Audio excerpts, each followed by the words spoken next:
국제화가 사라지는 한국 인구 해결 대안을 국민과 정부와 국회에 제안하는 것으로 49번째 사람과 경제의 성장 능력에 대해서 말씀드리겠습니다. 사람도 성장 능력이 있고 경제도 성장 능력이 다르다 하는 거고요.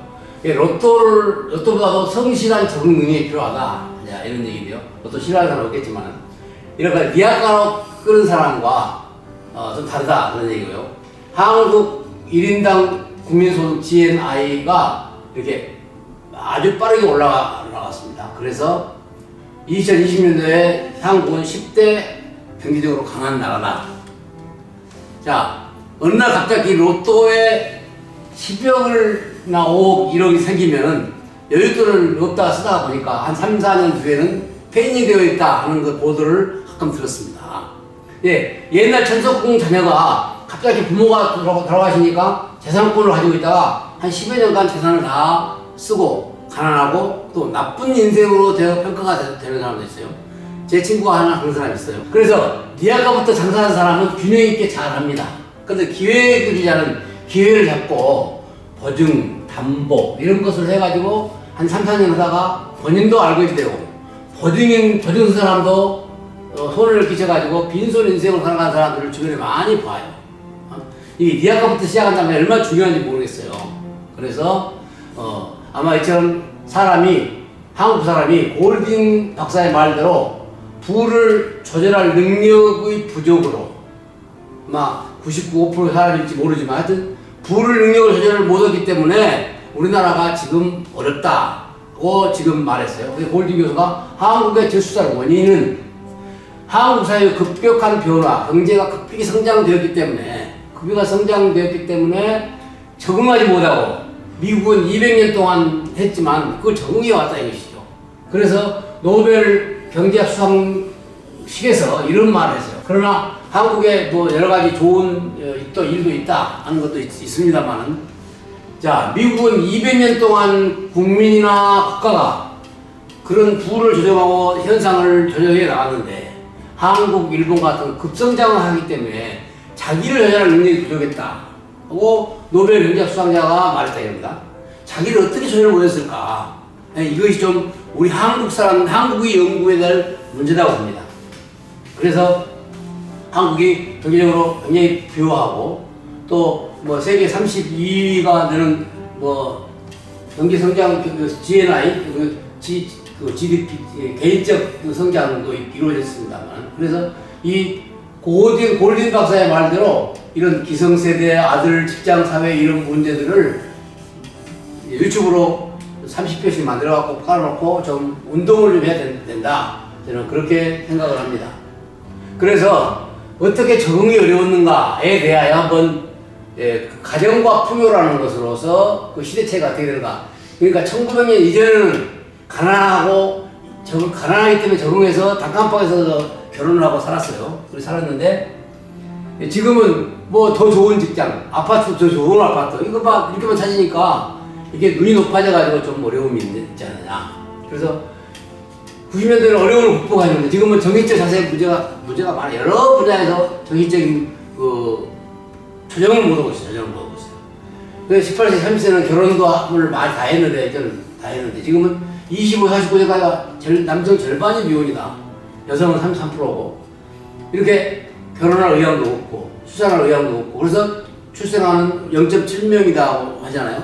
옛날에는 가정과 미래를 생각해서 다 결혼하고 어렵게 살았지만 견뎠어요. 이 자녀도 3 내지 8명씩 낳았고 그런데 지금은 0.7명이니까 이 풍요를 인하여 그 조정을 못한 것이죠. 조정을 못했어요. 그래서 나타난 현상이다. 즉 한국 수입이 많아졌으니까 해외여행을 하거나 균형 잡힌 소득을 못한 경우가 있다 이겁니다. 그래서 부모에게 효도하지 못하고 노인 방치로 인하여 세계가 가장 노인 빈곤율이 높고 자살도 많은 균형 잡지 못한 나라가 되고 있다 이겁니다.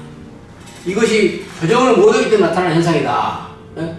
나라가 급격하게 소득이 높아져 가고 있으니까 이런 차이 때문에 이런 상황에서도 조정만 하서 그러니까 개인들이 조정 못했다. 국가도 그걸 통제를 못하고 그래서 세금으로 2023년도에 639조 원 세계 10위의 경제 대국이 됐어요. 예산이 올라가고 국가도 사실은 이런 거 전혀 못 오고 있다 이렇게 봐야 하는 겁니다. 개인도 그렇지만. 그래서 결국 노인복지 결과는 노인복지를 많이 하고 열심히 해요. 노인복지 대학도 있고 노인복지에 대한 일도 많이 해요. 그렇지만 세계 최악의 노인 방치 시대다. 이제는 출생아 그러기 때문에 출생아가 여러 면에서 지난 정부 국민들은 자기를 차지하지 못했다. 출생아가 점점 낮아져야 돼. 이거 나라가 지금 균형을 잡지 못하고 있는 상황인데 이걸 어떻게 해야 되냐 이겁니다. 교육과 운동을 통해서 이것이 자리를 잡아줘야 되냐. 그러잖아요. 뭐 정부가 사람들이 이런 말을 못 알아듣겠어요? 알지. 그러지 않아야 생각하는데도 안 들어듣거든요. 정의적으로 사회적으로 문제가 있는 것이죠. 그래, 서울대 인구학자가 이거 조혁태 교수가 정해진 미래다. 정해진 미래 시장이다. 정해진 인구학과 경제학이다. 그래서 오늘 베트남에서 이런 그 글을 보내고요. 그런데 그렇게 말하고 있어요. 학계에서는. 그 다음에 한국 정치인들도 공통된 같이 생각해요. 아, 그래? 학자들이 말하는데 15년간 해보니까 역시 정해졌구만. 안 되는구만. 그러니까 여야 국회 300명도 이런 가지 고정관념 가지고 있잖아요. 고정관념. 한동훈 전 장관도 출산율 회복 정책으로만 한계가 명확합니다. 출산율이 좀 높아진다고 해서 다시 인구가 회복되지 않을 겁니다. 라고 했거든요. 이거 말 그대로예요. 이 유튜브가 나와서 그 다음날 보니까 없어졌어. 안 나와요. 아마 다른 사람이 없애본 것 같아. 안 나와요. 그래서 물어봤어요. 내가 물어보니까 자기는 모른다고. 하여튼 이거 분명히 내게도 있어요. 이거 내가 만들 겁니다. 이걸.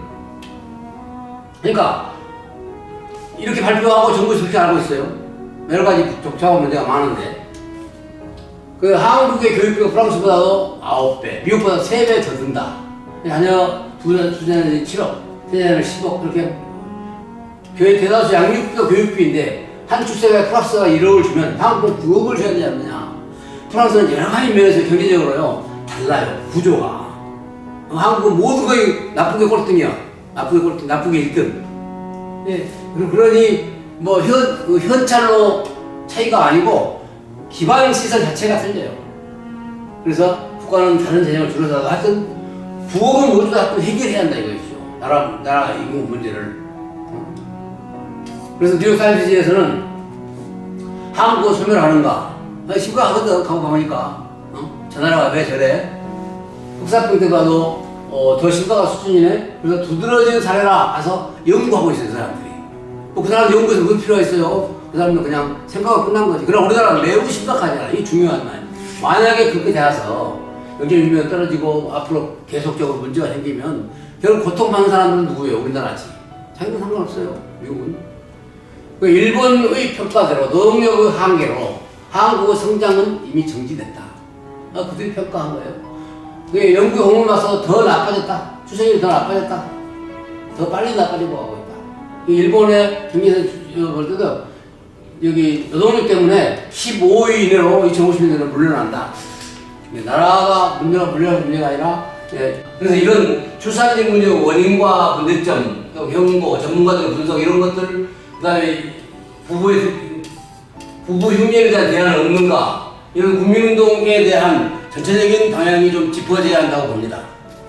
그래서 저출산 원인이 뭐냐, 돈이 많이 들어간다.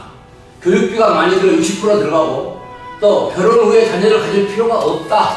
여자들은 65%고 결혼할 의향도 없다가 절반이고 출산할 의향도 없다가 56%니 이와 같은 상황에 지금 사람들의 생각을 바꿔줘야 된다는 얘기예요.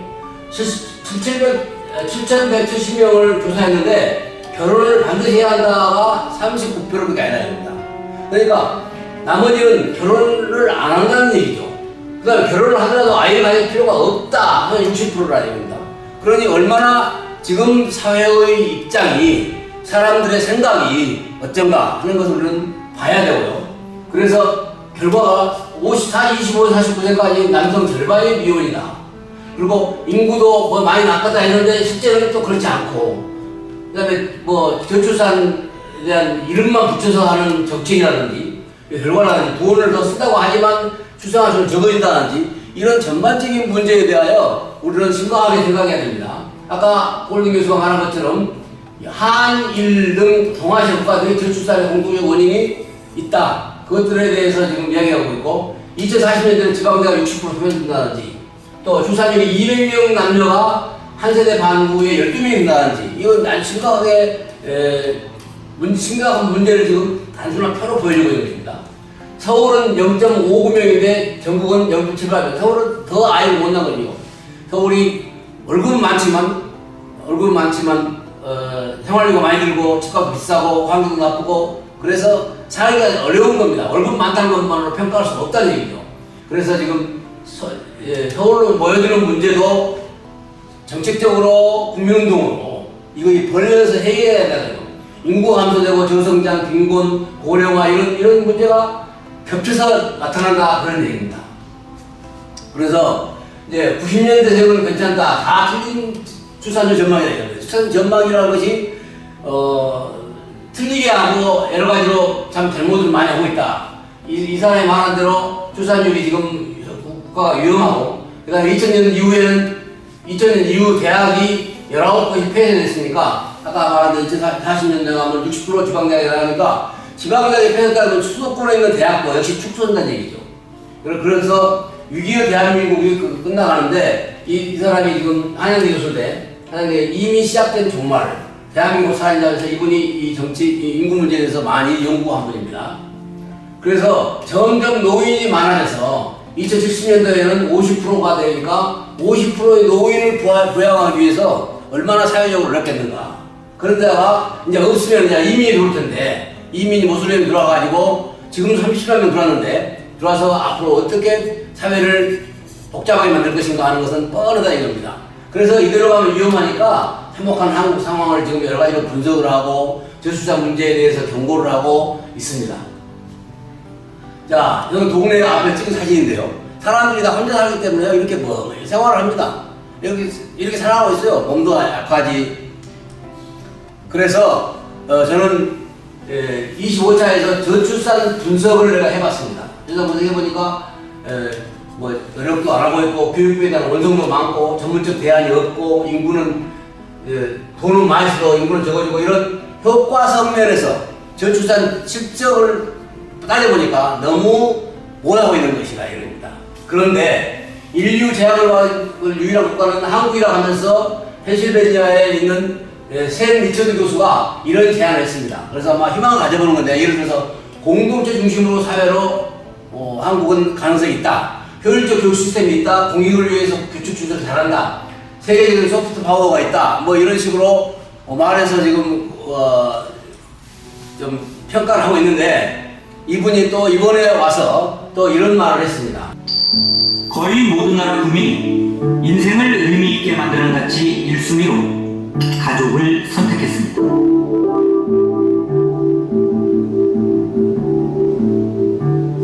그런데 한국인만 물질적 풍요가 가장 중요하다고 응답한 것으로 나타납니다. 샘 리처드 교수는 이런 인식이 6.25 전쟁 이후 기적적인 경제 성장을 이뤄낸 한국 기성세대들의 경험에서 비롯됐다고 분석합니다.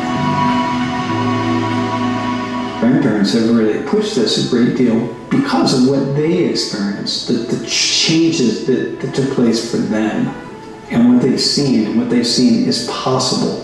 And so I think the pursuit of material well-being is really the pursuit of a good life. 기적적인 경제 성장을 이뤄낸 한국 기성세대들의 경험에서 비롯됐다고 분석합니다.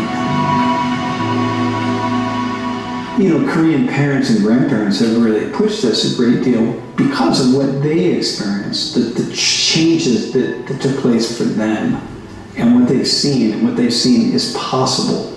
And so I think the pursuit of material well-being is really the pursuit of a good life. 이 샘 교수는 한국의 부를 경험한 부모들이 밀어붙여서 그들의 삶에 대한 변화가 발생했고 그것이 물질의 풍요로 가능하다. 그러니까 물질의 풍요에다가 중점을 두다 보니까 이러한 변화가 생겼다 하고 분석을 했습니다. 그래서 샘 교수는 6.25 전쟁 후에 한국의 부모와 조부모들은 물질의 풍요를 경험했다 이겁니다. 그래서 그것이 실제 인생을 만드는 좋은 것이고 그들 삶에서 변화가 발생했기 때문에 가능하다.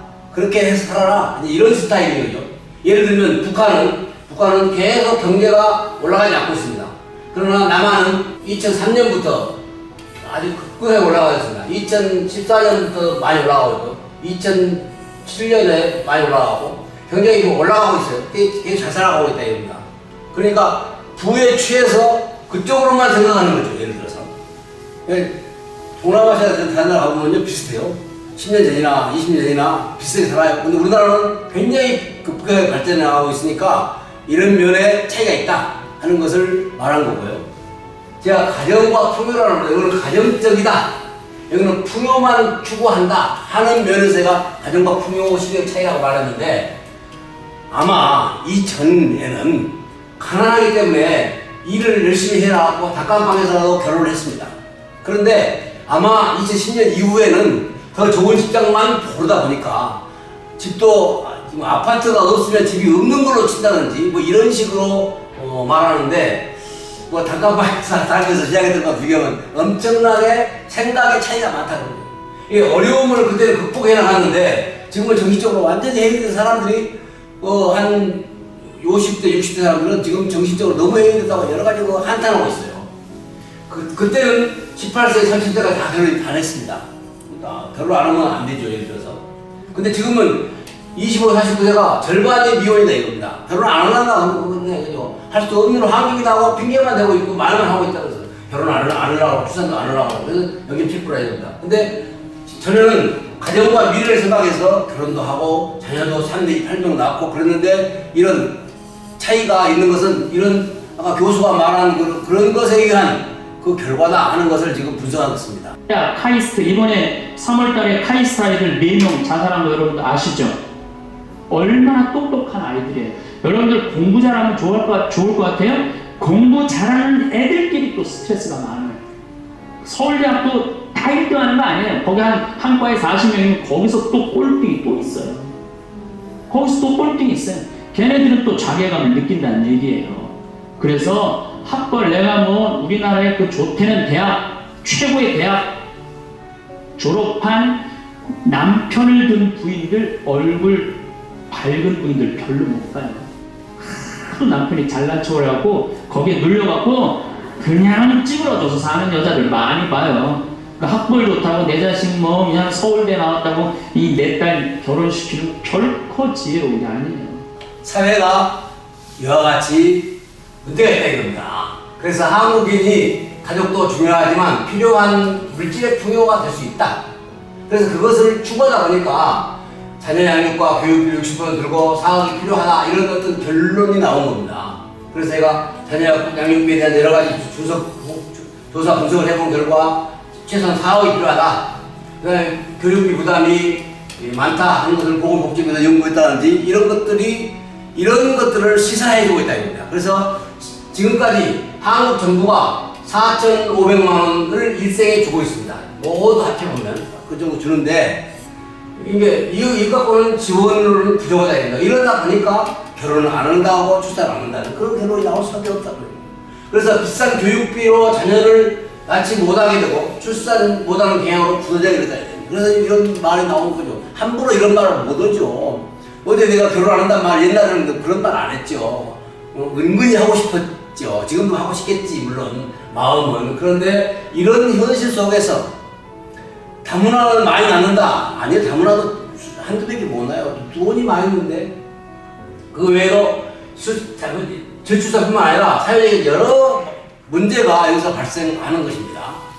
그래서 4억 정도의 출생아에게 필요한 재정을 지원해야 된다. 프랑스가 우리나라가 프랑스보다 9배가 더 많이 든다는데 프랑스보다 9배 줘야죠. 이스라엘과 같은 금액이 아니라 한국은 매우 비싼 교육비와 질 낮은 교육비 방향으로 세계적으로 비싼 사교육비 팀이 있는 건데 이런 것들을 어쩔 수 없이 의탁하는 공교육을 해결할 비용과 방향이 필요하다 이겁니다. 이런 것들을 하지 아니하고 출생아만 적다.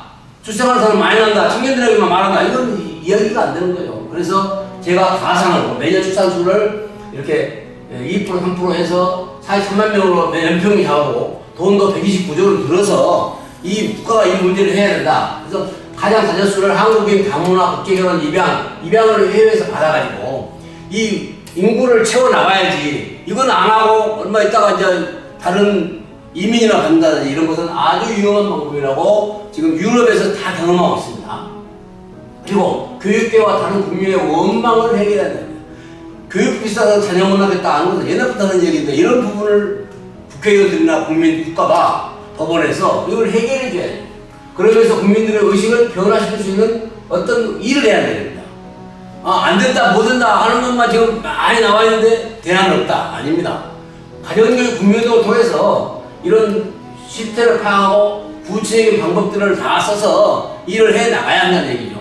그래서 국회에서 법제화를 희망하는 출생아 대책은 한 출생아 대책을 사업하고 그 다음에 가정교육 국민운동을 철저하게 이와 같이 대책을 해서 벌리고 이러한 구체적인 대안을 작성해서 방송도 그렇게 해 나갈 때 이런 문제가 해결되고 이렇게 해결해 나가자고 해야지 이 국민이 해야 될 일이고 나라나 국회가 해야 될 일이다. 저는 그렇게 보는 것입니다.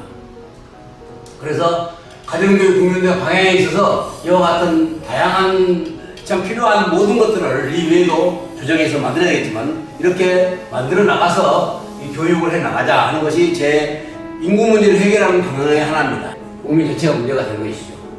그래서 이와 같이 사람 개인도 그렇지만 성장 능력의 차이가 있다.